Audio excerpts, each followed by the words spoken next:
Hello, I'm Brad Simpson with Simpson Limited Collector Firearms. Today I'd like to introduce Mauro Baudino, the co-author of The Parabellum is Back, and he's going to discuss the start of production of Post-War Mauser Lugers. In 1962, Samuel Cummings of Interarms and Mauser started discussing about the possibility of the reintroduction of the iconic Luger pistol, the Mauser Parabellum, into production. In 1964, it was announced by Mauser the reintroduction of the Mauser Parabellum into production. The Mauser management and the Mauser engineers, they were quite confident to be able to set up the production line in accordance with the timeline agreed with Interarms.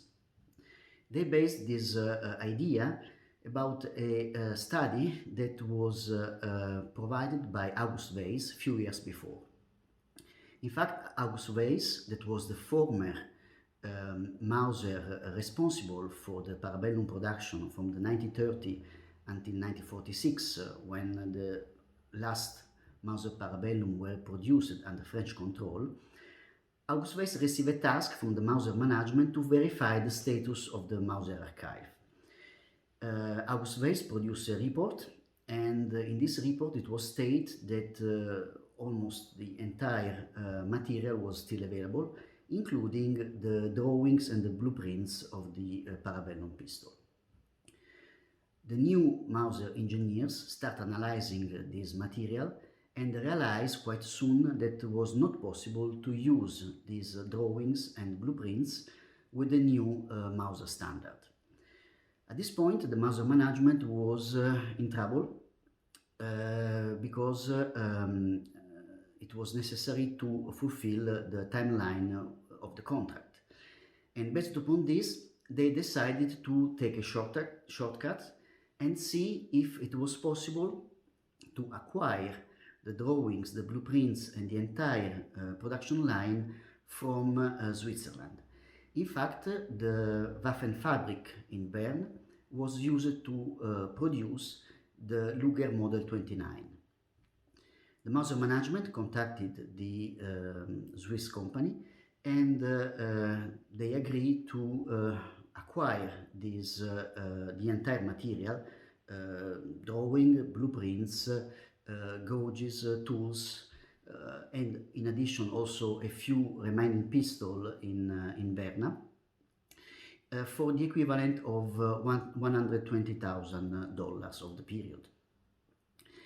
And this material was moved to Oberdorf, and all these drawings, blueprints, and gauges, and so on were analyzed by the Mauser engineers. And actually, for the second time, they discovered that this material was not good to be used in accordance with the new standard in use in Mauser.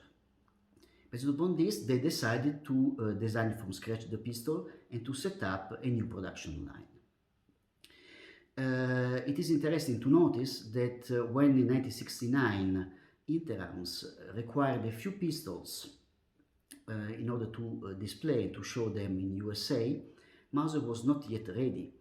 And then the Mauser management decided to reuse some of the pistols acquired a few years before in Switzerland, and to use this Model 29 to apply some small cosmetic changes and to, in order to be very similar to the final new Mauser production, and send this pistol to Interarms to be displayed in USA.